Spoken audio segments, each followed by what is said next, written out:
Hello and welcome. Today I wanted to do a review of the Elite Black Series Darth Revan saber. Now, I posted some first impressions about this saber recently, and I wasn't prepared for quite how much that seems to have stirred the pot. Seems like there's two responses towards anything to do with this saber, ranging from right on to how dare you.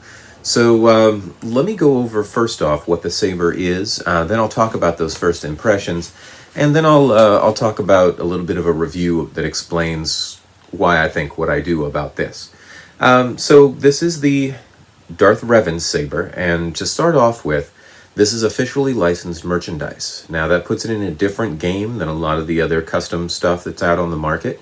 I'm going to talk about this in relationship to other Black Series sabers, to master replicas, but also to the collector's market as well. First, at the beginning, though, I would like to say that the fact that they made a Darth Revan lightsaber just tickled the heck out of me. The idea that this character, who's a Legends character that's got a lot of fan following, but Disney pretty much said a while back, this character never existed. We don't want it to do, or we don't want to do anything with it. Let's pretend that all these stories didn't happen when they bought the Legends franchise, or when they bought the Star Wars franchise and picked up all the Legends stuff with it. So Darth Revan, it's nice to see him making his way back into the canon, into the official merchandise. There was a mention of him in Rise of Skywalker. There was a Black Series action figure about him. And now there's this, which is a lot of love to throw in the direction of a non-canon as yet, well, non-exactly canon character. But it's nice to see that. This thing has a box that has a picture of Darth Revan, the one that we all know and love, on it. So again, it's nice to see them throwing some love that way. So let me talk about this saber, what it's like. This is an aluminum build, so there's no plastic parts on the outside of this that I can. Or there's no plastic parts on the outside of this. The aluminum on this, though, seems to be molded rather than machined, which has its pluses and its negatives. If you look at this detail in black right here, it's kind of pressed in, so it doesn't have a lot of detail as opposed to if that were machined. This area up here, this was probably machined. The fins themselves are nice and rounded because they were probably molded and forged that way. These ridges right here are smooth because, again, probably because of the structure, or probably because of the way that it was made. So we're dealing with an all-metal aluminum hilt. Now, this is on the bigger side, but then if you compare it to other Black Series sabers, it's about par for the course. For instance, here is a Black Series Luke. This is after Hasbro took over, but if you look, we're dealing with about the same diameter there. The thing about this one is it looks chunkier because of those fins. The fins make it a lot wider right there, but it's really the same diameter as the Black Series. And it is smaller than the Galaxy's Edge sabers. Alright, this thing features two buttons, which I believe is a first for Black Series. Usually they've got just the one button that activates everything and turns everything off, and that's pretty much all it does. With this one, we've got two buttons. One of them ignites the saber, the other one is an auxiliary button, which we're used to in the saber community. So again, this sort of borrowed from the custom market. This button is responsible for blaster effects, this button is responsible for the blade lockup, and this button is responsible for color changing. So that's something that Disney hasn't done yet, and Black Series hasn't done yet, but they're integrating it into this, and it comes straight out of that collector's market. The fins at the top of this thing are hinged. I don't believe that that's in any of the reference material that are for this saber, but it's an interesting design and helps make the saber interactive. But the fins are hinged, and it's not just to mess around with. You have to open them up in order to install the blade and to get at the inside of this saber. So it's an interactive element. Now that reminds me a lot of the Galaxy's Edge sabers. One of the things that I liked about them was the crystal core. And when I did a review on these, it's a cheesy, sort of non-functional feature to put in this, but the idea of color changing by popping a different crystal in there was a neat interactive idea that made the saber overall kind of fun, even if a little bit less usable. Okay, this is the same thing. So these fins open up, and then in order to get at the inside, you notice you can't see, or there's nowhere to put a blade. So let me go ahead and turn this on real quick before I get into it. But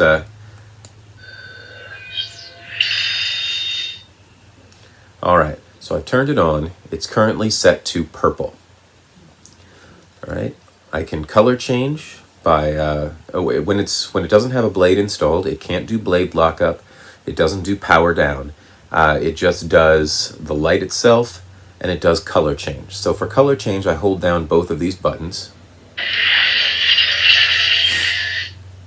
and it changes from purple to red. Now, this glow is not particularly bright, so this isn't like a blade plug in the custom market where the full Class 2 laser is coming out of there. You can stare in this, and it's not going to hurt you. All right, so when you turn it off, no noise, no deactivation for the blade plug. All right, to get at the inside, you open the fins. You have to unscrew this black portion right here, which doesn't fit off with the fins closed. You see this divot in here for it. You take off this thing, which is really just laying on top here. And then inside, there's this plastic. It screws in counterclockwise, which is a little bit counterintuitive, but it locks in like the Galaxy's Edge blade and some of the other removable Disney blades. So when you turn it, it comes up a little bit. You pull it out. And this is the Kyber crystal core that comes with this. So this is a plastic piece with a crystal. Now, one of the things that's a little bit disappointing about this is a lot of the merchandising that they have and the pictures that they have for this shows this crystal lit up different colors. It's not, it's clear. The only way that it lights up is when the pins inside the saber make connection with the bottom of this thing right here, and then it will light up either purple or red. It actually has an LED in it, but it will light up either purple or red, but the only way that you can see that is through that little hole in the top. So you never actually get to see this crystal fully illuminated. All right, inside the saber there, you see a pin setup. Now this is similar to a simplified version of NeoPixel. We're only dealing with 4 pins, but you're dealing with only 2 colors, so it's a little, or so it really didn't probably need that, or need the full NeoPixel setup. But we've got 4 pins here. In order to get the blade back in, or the blade in, here's the blade for this. It's got a similar structure to the bottom of the crystal. It's got 2 pegs on either side, one that's wider than the other, so the blade only goes in one way. Again, this is very similar to a Galaxy's Edge blade, except in the Galaxy's Edge blade, these 2 sides right here were metal. And then the pins were just 3 spots. So these are not interchangeable with Galaxy's Edge lightsaber blades. This is its own creature. All right, so different setup, not interchangeable with Galaxy's Edge or the ones that you buy at Disney parks. All right, to get it in there, we put the blade in, push down, twist. In order to get this back on, you cannot fit the blade through this. You can't put this on and then put the blade in on top of it. You have to put the blade in first and then slide this thing the entire length of the saber to screw it in to secure the blade and close the claws. All right, so that's how this whole thing functions. Down at the back here, just since we're taking it apart, we have a pommel that unscrews, and inside here is something that we're familiar with. This is very much like all of the Black Series battery holders. We've got the speaker down here. Thing about it is it's actually a bit bigger, so let me show you that. This is the one from this saber.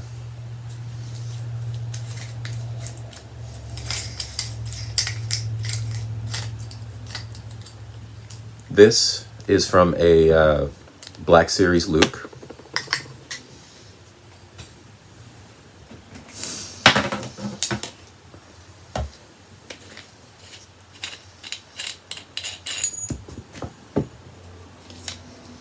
Master Replicas Vader.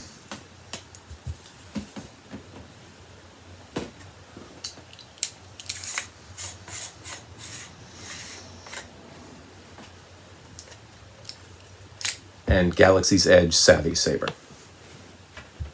All right, so Here's the Galaxy's Edge one. This is the smallest of the batch. This one was nice because it slid in and locked. Okay, this is the Black Series Luke right here. So a little bit bigger. The actual module itself is about the same, but it's got a wider piece of plastic on there that you have to unscrew to remove the batteries. Master Replica's Vader. Bigger again, a little bit thicker.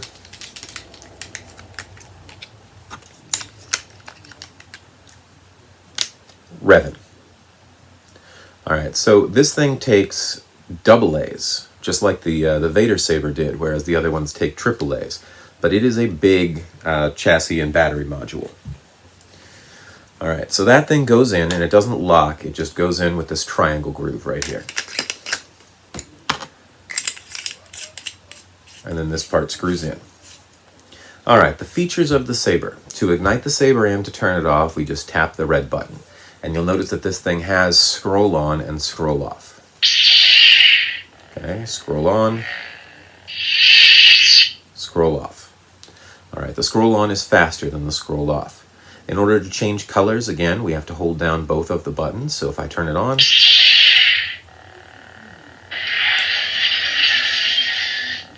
okay, we change to red.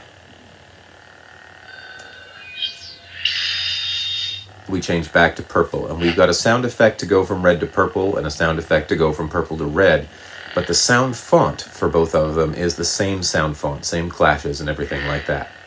Now, in a lot of Black Series Sabers to date, you've had clash effects, but quite often you don't get flash on clash because the blade only has one color light in it. This one we do get flash on clash. And flash on clash lights up the entire blade with white.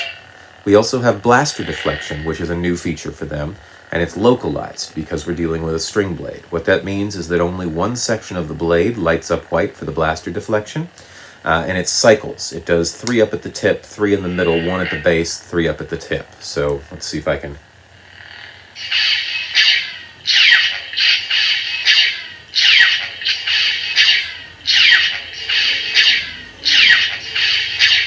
Okay, so I guess it's 3 up here, 2, and then 1 on its cycle, and then it starts over again. This also has one other feature, which is in the custom saber market called a tip drag, but in this one they're calling it a cutting effect. And that's basically what's going on here is just like you would activate a blade lockup with a lot of custom sabers, with this one you activate the tip right here will start pulsing between red and yellow and white, like it's sort of a magma effect, like it's cutting something. So it's basically a tip drag. And the way you activate that is by holding down on the aux button.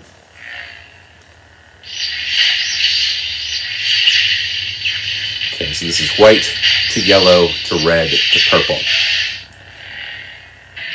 If we're in the red blade, white to yellow to red. Okay, so the tip effect doesn't know that the blade is purple. It loads the same white to yellow to red gradient and then just sticks it on top of the purple blade. And that tip effect, that cutting effect, doesn't travel any further down the blade than right there. It's just this portion that does that. All right, to turn it off, tap.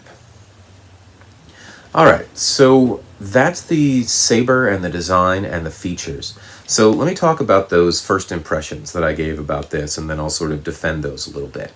I actually likened this to, or I talked about this saber, and I said it's kind of like that, well, it's not a polite thing to say, but it's kind of like that kid that tries really hard, but you know that he's just not equipped to keep up with the other kids or to accomplish what he's setting out to do.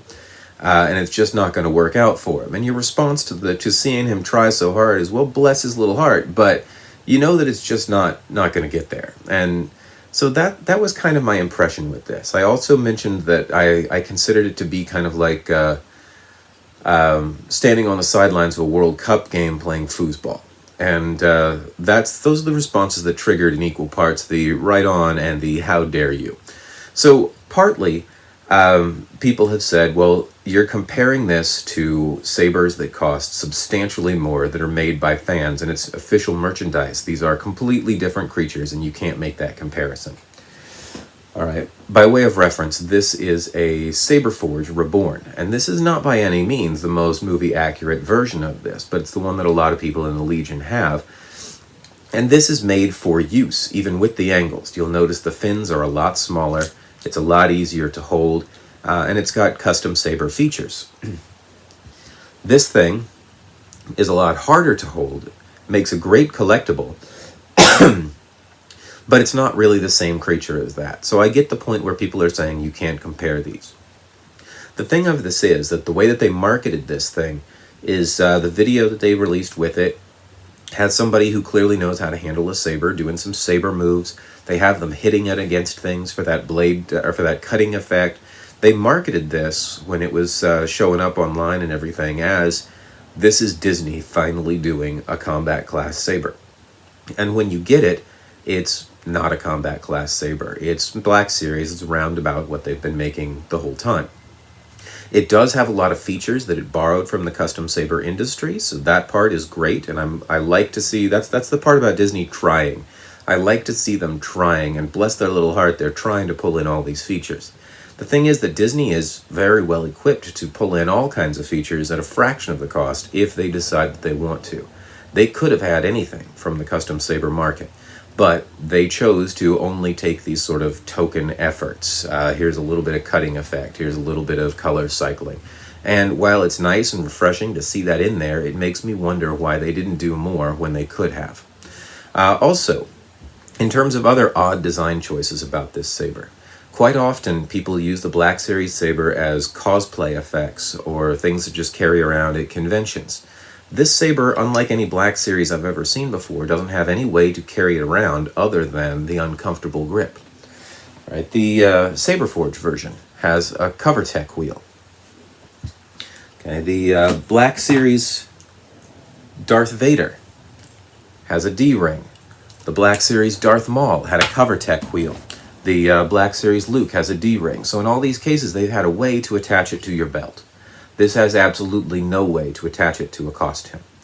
The other things about this, this ring right here and the mechanism for taking the blade on and off, though I appreciate they're trying to make it interactive and having to pull the glove out or the claws out and actually kind of work with it, this mechanism is fine. But this mechanism and having to slide it all the way down the blade is going to lead to scratches up and down the blade, and is just super awkward.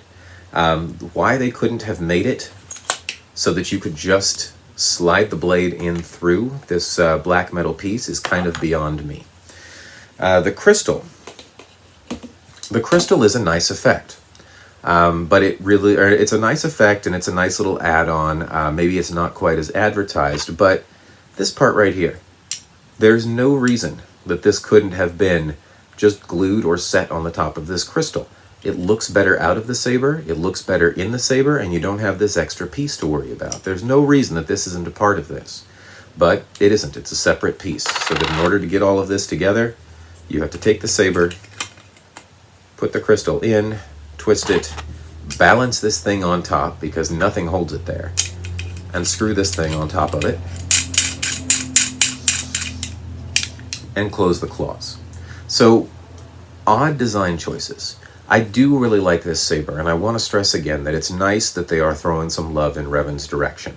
But while they've tried to put in a lot of features, and again, I appreciate that they're trying, there's some things in here where they actually spent time and energy moving in slightly the wrong direction, which kind of mystifies me, why they wouldn't make it easy to install a blade or to take a blade out. Because it's not like you're actually interacting with the lightsaber unscrewing this part. The fins, I understand that, but this part's kind of odd. So as a collector, this is a great collector's piece. And it comes with, where did I put that thing? Here we go.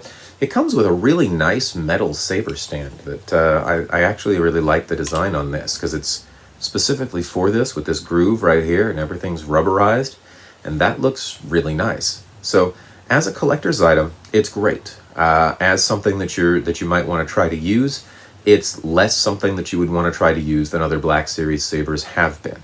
It's got these wonderful features to play around with, but it's harder to play around with them. So great collector's piece. Another thing that can be said about this is one of the things that you can take for granted with Black Series stuff and official merchandise is if you get something from the collector's market, like that Saberforge thing I showed you a little bit ago, those things depreciate in value. The electronics get out of date. People are willing, or eventually they get a little bit beaten up, and people will pay you less for those on the secondhand market than you paid to buy them in the first place. Something like a Black Series or official merchandise, the opposite is the case.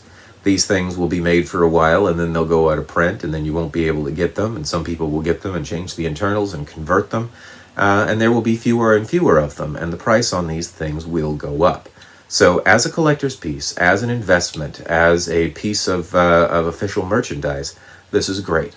As a usable saber, it is less so than than past Black Series sabers, really any of them that I've seen have been. So there we have it. I hope that explains a little bit about my first impressions on this, and how you should consider this if you're going to get it. Also, that said about the costumes, this is much less expensive, as all the Black Series things are, than most of the things on the customs market. So when you're dealing with something like this, you're dealing with about $225 as opposed to like $500. So if you want a costume piece to carry around as part of a Darth Revan cosplay, this might be one of your least expensive buy-ins, and it's definitely, I mean, it's official, it's Disney, so that's something there. It's not as movie accurate as some of the others, and it's not as usable, but it'll get the job done, and it's a decent buy-in and a good collector's piece and nice investment. So there you go, Black Series Revan Elite. Hopefully this review has been of use. If it has, join me back for more.